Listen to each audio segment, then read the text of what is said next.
투자금 90억이 이론도 빠짐없이 그대로 있는 회사에는 소송을 걸지 않고 창업자인 제 개인에게만 상대로 소송을 냈습니다. 그리고 대법원이 저에게도 책임이 있다라고 판결을 하면서 원금 90억, 12%씩 늘어나는 이자 월 한 1억 정도 되거든요. 그래서 현재는 누적이 약 118억 정도 빚이 생겨 있는 상태입니다. 돈을 받으려면 돈이 있는 곳에 소송을 하는 게 당연할 거지 않습니까? 왜 돈이 없는 창업자 개인에게 이 소송을 했을까? 그래서 3주 뒤에 저의 개인 상황을 예상해보면 이제 제가 가지고 있는 집이 부동산 경매에 이제 넘어가게 되고, 그리고 제 급여, 퇴직금 이게 모두 압류가 돼 있기 때문에 다 이제 사라질 것이고, 그리고 제가 16년 동안 동료 80여 명과 키워왔던 회사도 강제 매각 될 것으로 보입니다.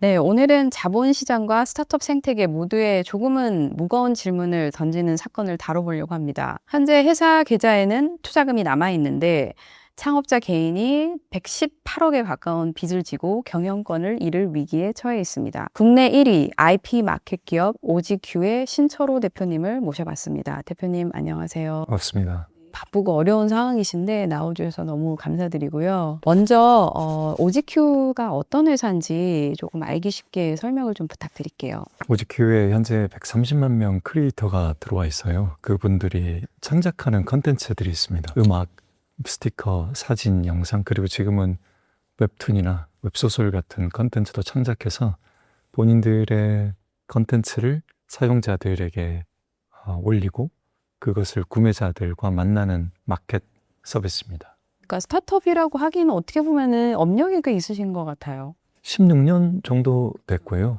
근데 뭐 16년이든 160년이든 스타트업은 스타트업일 것 같습니다.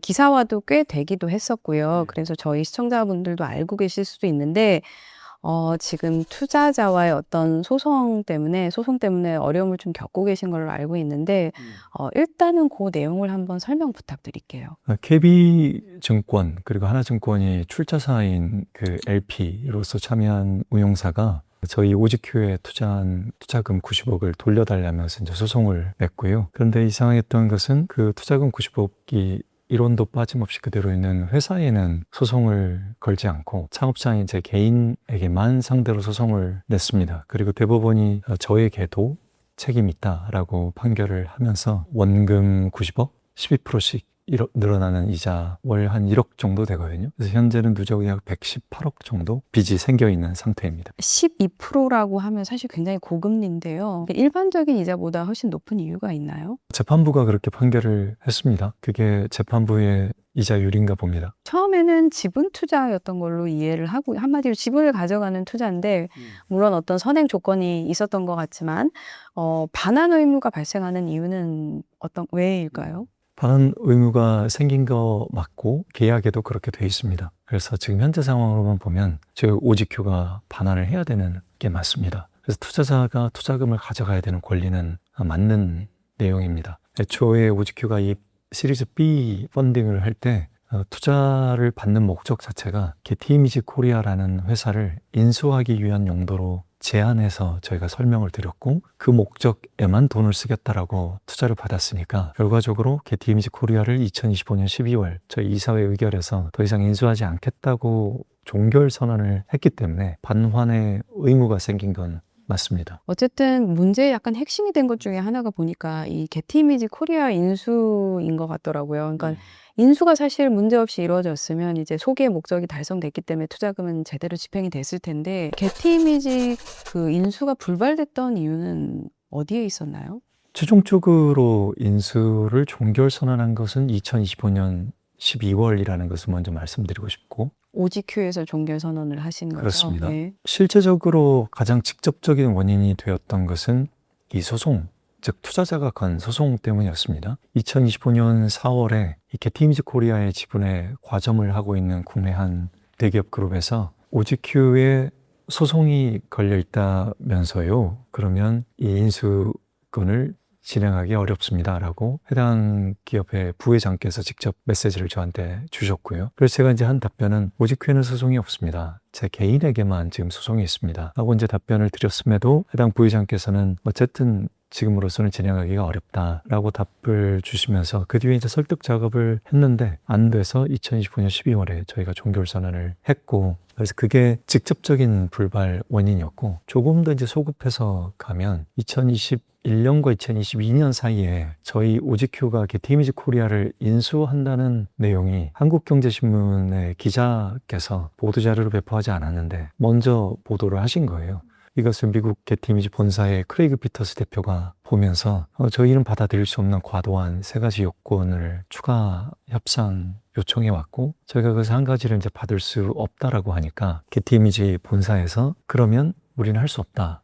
그러면 저희도 안 하겠다라고 하면서 협상장을 전략적으로 일어섰죠. 그 전략적으로 투자자에게 미리 얘기를 하고 저희 전략적으로 일어서겠다 하는 행위를 투자자는 소송을 할 때 먼저 그게 인수가 종결되었다라는 그 사유로 법원에 제출을 하면서 이 2개의 일자, 저희는 2025년 12월이라고 하고 투자자는 2022년이라고 하는 이 2개의 법원에서의 서로에 대해 증빙 과정이 있었습니다. 그러면 오지큐에서 먼저 협상을 뜬 거 아니냐, 이제 이렇게 얘기가 나오는 거죠. 저희가 투자자에게 미리 공유를 드렸거든요. 저희 협상장에서 일어서겠다. 그래야지만 상대방이 또 들어올 것 같다.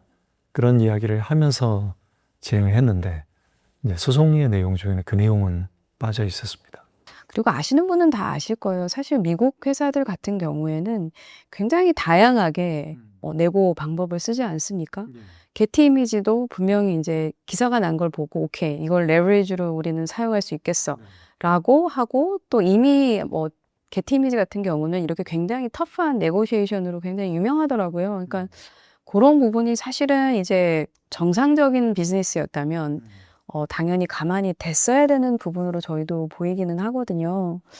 당연히 가장 아쉬운 부분은 개인으로 보면 사실은 어떻게 보면 연대보증과 같은 그런 이제 상황까지 저희가 볼 수 있을 것 같은데요. 개인이 갚아야 되는 이유는 뭔가요? 말씀 주신 부분이 이 사건의 저는 핵심이라고 생각을 하는데요. 처음에 1심 때는 저희 내부의 경영진 그리고 사회이사진이 되게 의아해했어요. 저희 사회이사 분들 중에 변호사분이 2분이나 계신단 말입니다. 돈이 있는 회사가 아니라 왜 돈이 없는 창업자 개인에게 이 소송을 했을까? 돈을 받으려면 돈이 있는 곳에 소송을 하는 게 당연할 거지 않습니까? 이 계약서를 보면 투자 대상 기업 및 슬래시 또는 이해관계인은 게티이미지 코리아를 인수하지 않을 경우에 상환하여야 한다.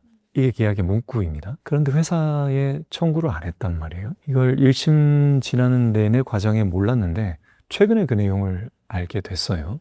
소송을 건 KB하나증권 LP 쪽과 이제 GP 운용사 쪽이 금융위원회에 낸 답변을 보니까 회사에 소송을 하면 질 것 같다고 본인들의 법무법인으로부터 자문을 받았다. 그래서 소송에 이기기 위한 전략으로 개인만 대상으로 이해관계인에게 소송을 했다라고 그렇게 이유를 밝혔고, 2심의 과정에서 저희가 확인했던 것은 지금 소송을 건 쪽이 돈을 받을 의지가 있는 건가? 아니면 지분을 갖겠다는 건가? 이런 의아한 행동들이 계속 나오고 있어요. 지금 작년 12월에 오지큐의 MBC 문화방송이 주주로 들어오면서 평가한 기업 가치가 2,570억인데 그럼 제 지분 약 32%는 약 820억 정도의 가치란 말입니다. 그래서 혹시 정말 이것 때문인가 아닌가 그건 잘 모르겠습니다만 현재의 이제 투자자의 행동은 돈을 받으려는 건가 아니면 다른 목적인 건가? 저희가 연대보증이라는 사실 단어도 사용을 했었는데요. 어떤 의미에서 보면은 사실상의 연대보증이 아닌가라는 생각도 들거든요.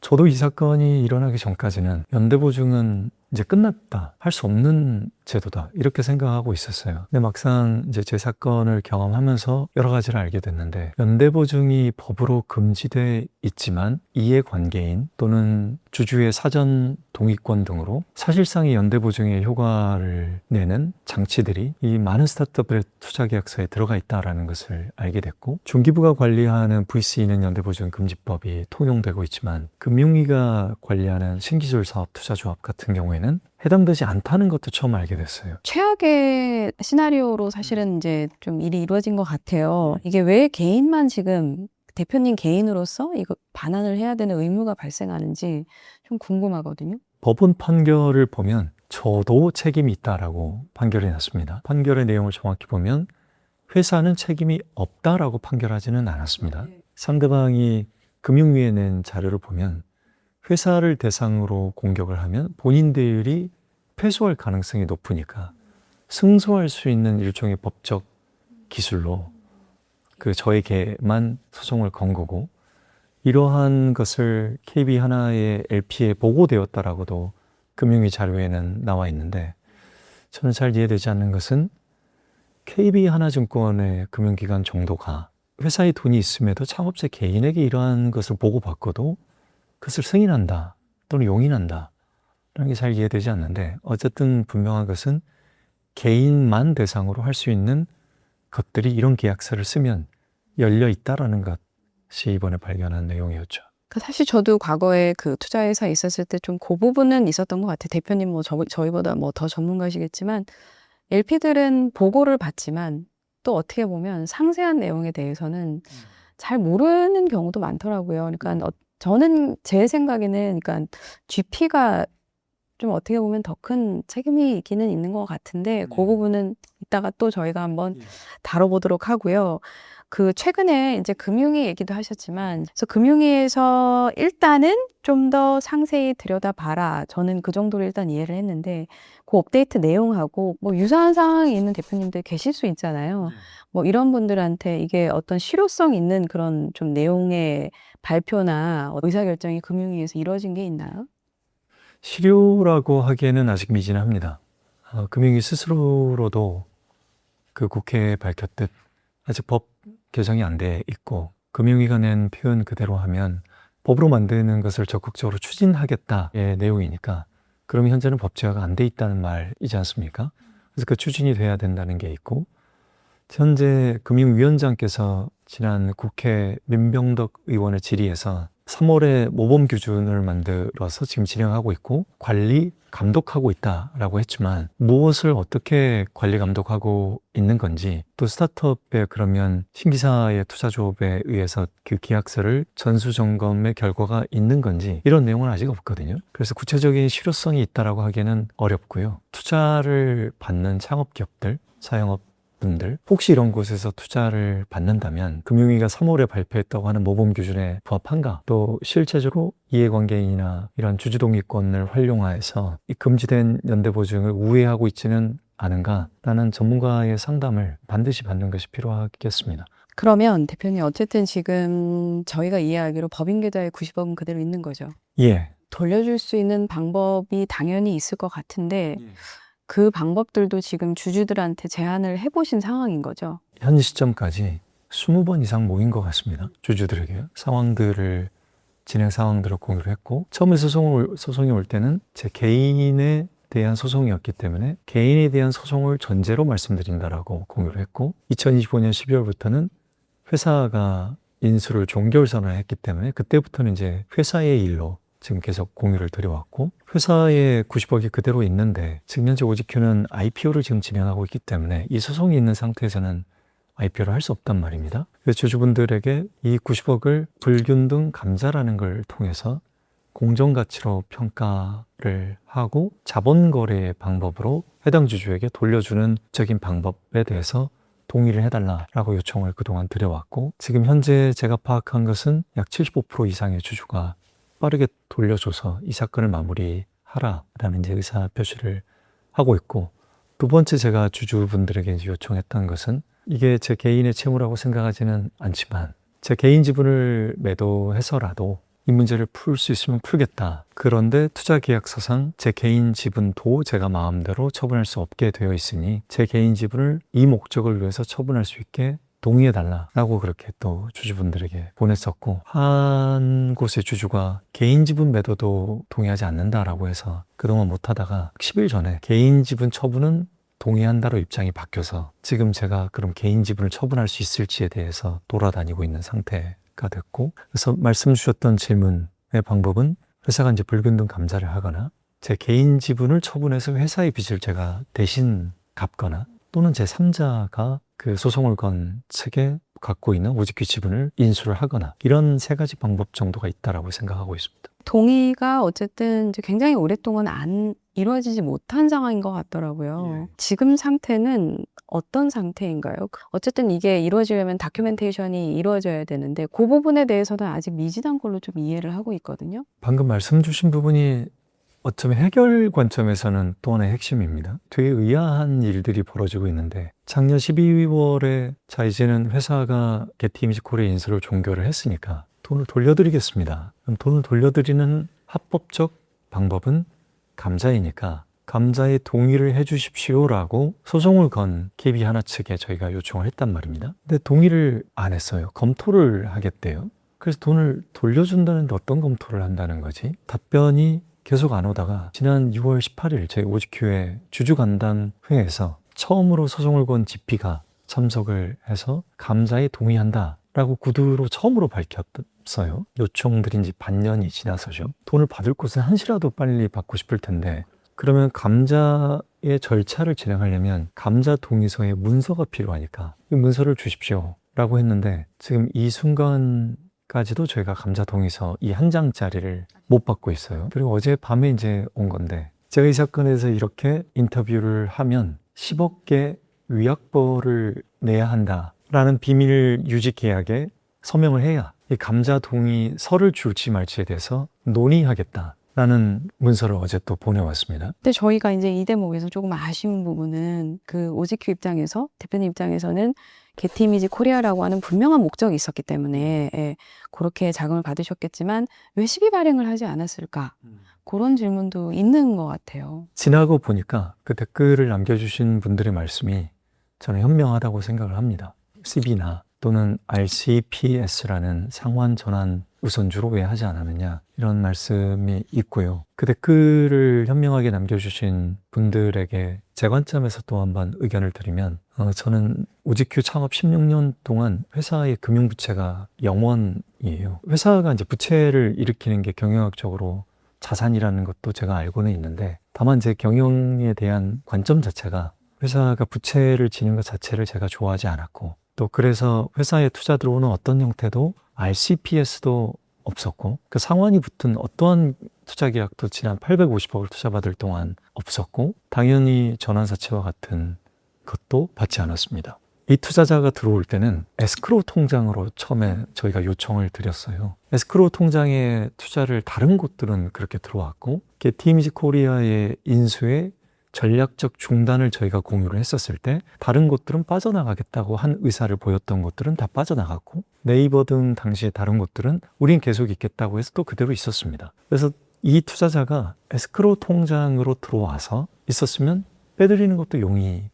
용이했겠죠. 그런데 이 투자자 스스로가 당시에 본인들의 수탁 은행의 상황으로 에스크로우로 들어갈 수가 없다. 자본금 납입 등기를 해야 된다라고 해서 제가 급히 그렇게 수정을 해드렸었고 이 소송을 건 측면을 제외한 다른 모든 곳들은 다 에스크로우로 들어왔었기 때문에 결과적으로 보면 뭐 CB나 또는 RCPS로 왜 받지 않았냐라는 말씀이 현명한 말씀이고 다만 저희로서는 에스크로우 통장으로 다 받았었기 때문에 그것도 하나의 절차적으로 문제가 없었던 방법이었다라고 그렇게 말씀드립니다.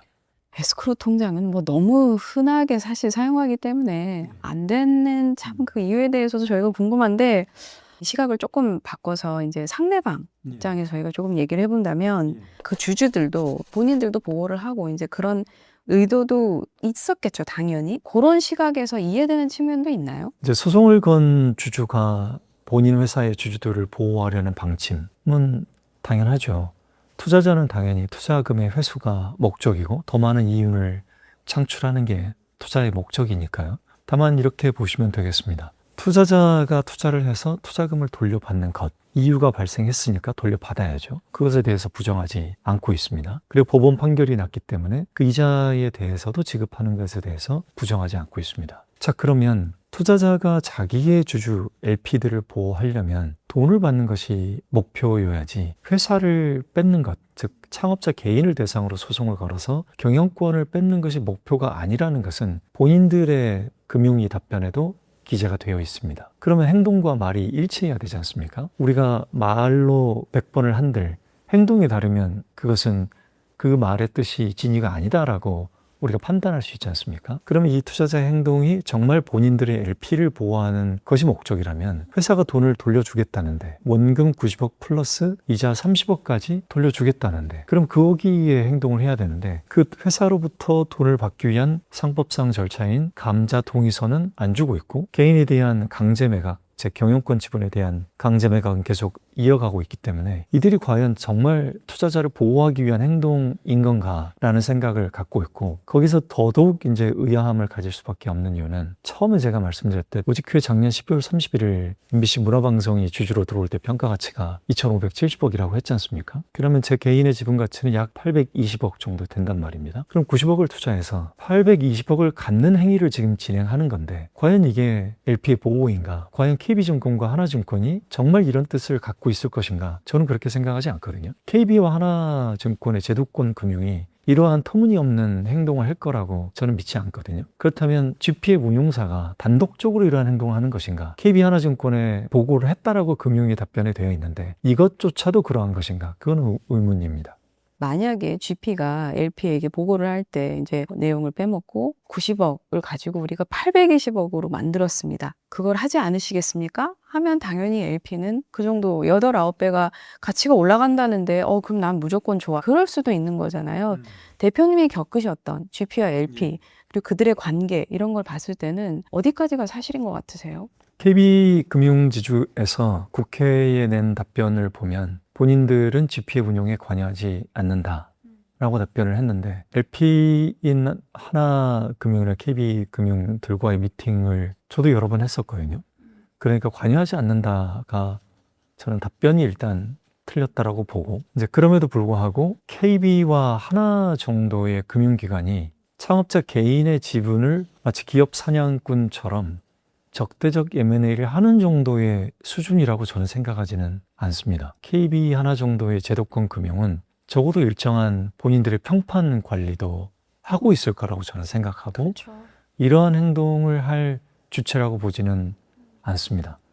다만 GP가 저희에게 2025년 1월 그리고 2월에 했던 발언을 보면 모든 것을 LP에 보고하고 LP가 요청하는 대로 한다라고 말을 한 바가 있고 그렇다면 아까 KB금융주주가 국회에 보고한 내용과 두 개는 양립되지 않지 않습니까? 한쪽의 말은 지금 거짓말인 거지 않습니까? 그렇다면 저는 어떻게 믿고 싶냐면 KB하나증권은 설마 이런 행동을 할까라고 저는 좀 더 기울어 있고 LP의 말을 믿는다면 본인들은 관여하지 않는다라고 했으니까 그럼 GP가 오롯이 이러한 행동들을 하고 있는 것 아닌가라고 보고 있고요. LP의 말이 사실인가 GP의 말이 사실인가 모르기 때문에 제가 방금 질문에는 명확하게 답변 드리기는 어렵겠습니다. 지금 이제 현재 처해 있는 법적인 상황에 대해서도 한번 짚고 넘어가 보면 법원에서 얘기하는 그 강제 매각이 어떤 방식이기 때문에 이제 사실상 경영권이 넘어가는 건지 좀 설명 부탁드릴게요. 특별 현금화 명령의 문서가 법원에서 왔습니다. 채권자가 요청하는 금액에 이르기까지의 저의 지분 전체를 강제 매각하는 것이고 일종의 공매 형태로 진행되는 듯 하고요. 그래서 진행이 되면 일단 제 지분 전체가 매각이 되고 그러면 이 채권자가 요청한 금액에 이르기까지의 지분이 매도가 되는 건데 이론적으로는 제 지분 가치의 지난 마지막 밸류는 820억이기 때문에 820억으로 시작할 것 같지만 820억에 시작할지 아니면 법원이 어떤 가격에 시작할지는 아직 모르겠고요. 그리고 최종적으로 비상장 기업에 대한 이 기업 가치는 시장에서 거래되는 공적 가치가 아니기 때문에 과연 얼마에 매도될지 820억이 매도가 될지 8억 2천에 매도가 될지 그래서 제 지분 전체를 강제로 뺏기고도 여전히 빚이 100억 이상 남게 될지 전혀 모르겠습니다. 이러한 절차가 특별 현금화 명령이라고 듣고 있습니다.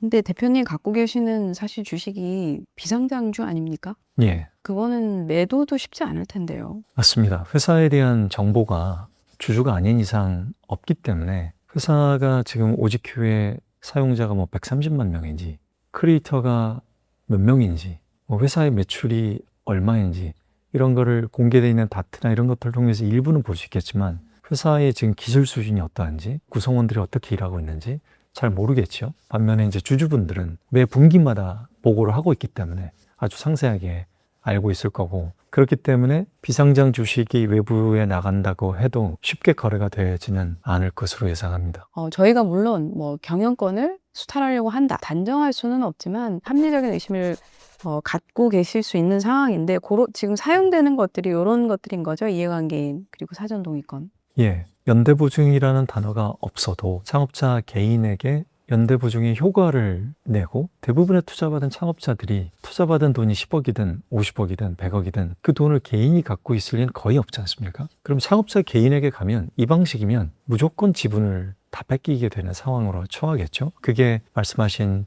이해관계인이라는 조항 또는 주주의 사전 동의권 조항으로, 원래는 이 조항 자체가 나쁜 게 아닌데 마치 셰프분들에게 칼이라는 수단이 요리에 쓰이느냐 아니면 다른 용도로 쓰이느냐처럼 지금 저희 케이스로 보면 이해관계인과 사전 동의권은 어떤 법적 제재 없이 회사를 뺏을 수 있는 무기가 될 수 있다는 것을 여실히 보여주고는 있습니다.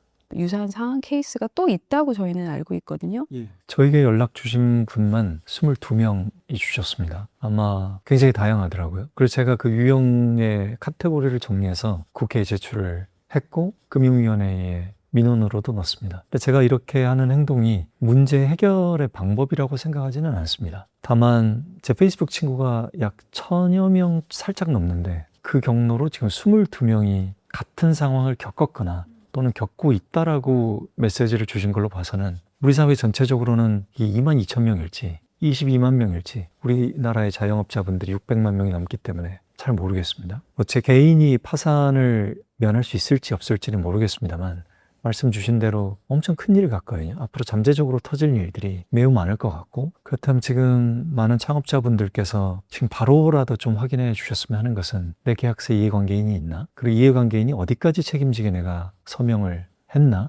라는 거 꼭 좀 보셨으면 좋겠고, 앞으로 창업하시는 분들도 이해관계인이라는 조항을 연대보증과 사실상 동일한 관점에서 우리가 경각을 갖고 좀 지켜볼 필요가 있다. 그리고 주주동의권도 창업자가 본인의 생각을 펼치기 위해서 창업을 했는데 1% 주주든 3% 주주든 주주동의권을 잘못 기재하면 어떤 것도 할 수 없게 되니까 부디 저와 같은 실수는 하지 않으셨으면 좋겠다라는 말씀드립니다. 다른 분들이 이제 이런 비슷한 상황에 리스크를 지지 않으려면 어떤 것을 좀 조심해야 될지. 계약서의 표면 문구 그 자체가 중요하지 않더라. 연대보증이 없어도 얼마든지 연대보증의 효과는 낼 수 있다. 네, 그래서 저의 경우에는 그 서명하기 6분 전에 상대방이 제 이해관계인도 상환해야 된다를 넣어달라고 해서 이미 투자 대상 기업이 상환의 주체로 있기 때문에 저는 문제가 없을 거라고 생각하고 그렇게 쉽게 서명을 했습니다만, 연대보증이 없다고 해서 연대보증이 아닌 것은 아니라는 것을 지금 저의 상황을 통해서 알고 있기 때문에 부디 부탁드리고 싶은 것은 많은 자영업자분들이나 창업하시는 분들이 꼭 본인들이 판단을 어떤 순간에도 하지 마시고 꼭 전문 변호사분들과 상의를 하셔야 된다라는 말씀을 드리고 싶습니다. 법이 현재는 보호해주지 않고 있고 정부나 다른 어떤 기관도 현재 보호처가 되지 않고 있다. 결국은 우리 스스로 살아남지 않으면 안 되는 상황이기 때문에 꼭 변호사분들과 상의하시라는 말씀드리고 싶습니다. 마지막 질문을 드리면 어떤 계획을 갖고 계시고 그 외에 또 혹시 마지막으로 하시고 싶은 말씀 있으면 부탁드립니다. 이제 강제 매각이 약 3주 정도 남은 것으로 예상됩니다. 이제 3주 뒤에 저의 개인 상황을 예상해 보면 이제 제가 가지고 있는 집이 부동산 경매에 이제 넘어가게 되고, 그리고 제 급여, 퇴직금 이게 모두 압류가 돼 있기 때문에 다 이제 사라질 것이고, 그리고 제가 16년 동안 동료 80여 명과 키워왔던 회사도 강제 매각 될 것으로 보입니다. 과연 이 3주 안에 과연 제가 지금도 이제 붙들고 있는 1%의 희망이 저를 구원해 줄지 아니면 어떻게 될지는 잘 모르겠습니다. 어쨌든 1%의 희망을 갖고 앞으로 3주 동안 계속 해볼 거고요. 최선을 다할 거고, 지금 저에게 바른 기회를 주셨으니까 제가 꼭 말씀드리고 싶은 게 하나 있는데, 저는 이번에 연대의 힘을 보고 있는데, 사실 이렇게 이제 방송에 나올 수 있는 기회를 갖는 것도 또는 국회에 찾아가서 제가 말씀을 드릴 수 있는 기회도 다 저희 인맥이 아니었거든요. 저는 약 20여 년간 거의 저녁 약속을 안 하고 지내고 있어서 친한 분도 없단 말입니다. 그런데 정말 많은 창업자분들이나 자영업자분들이 기꺼이 제 페이스북을 찾아와 주셔서 좋아요도 눌러주시고 공유도 해주시고, 또 본인들이 국회 정무위나 중기위, 청와대 중기부 어디에 아는 분들을 다 연결을 해주셔서 제가 그렇게 지금 목소리를 내고 있단 말입니다. 그래서 너무나 감사하다라는 말씀 드리고 싶고, 개인이 혼자 할 수 없는 일을 사람들 여럿이 모이니까 일종의 어떤 초인적인 힘을 낼 수 있구나라는 것을 경험하고 있습니다. 그래서 최종적으로 잘 풀릴지 안 풀릴지는 여전히 모르겠습니다만, 함께 해주신 모든 분들에게 고맙다는 말씀 전하고 싶습니다. 나와주시고 또 어려운 말씀들인데 또 잘 얘기해 주시고 뭐 정말 감사드립니다. 고맙습니다.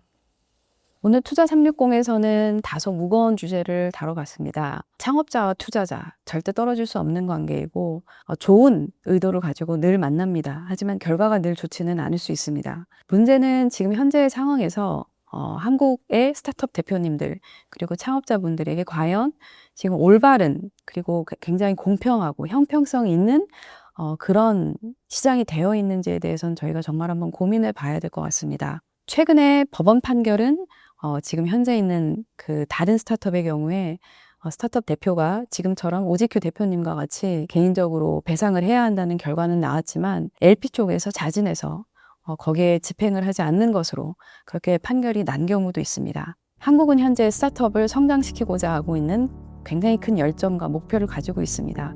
그렇다면 이 생태계 안에서 서로를 도와주면서 성장시킬 수 있는 또 다른 케이스들을 저희가 볼 수 있으면 좋겠다고 하는 생각으로 저희는 오늘 마무리를 하겠습니다. 시청자 여러분께서도 관련한 의견이 있으시다면 댓글 부탁드리겠습니다.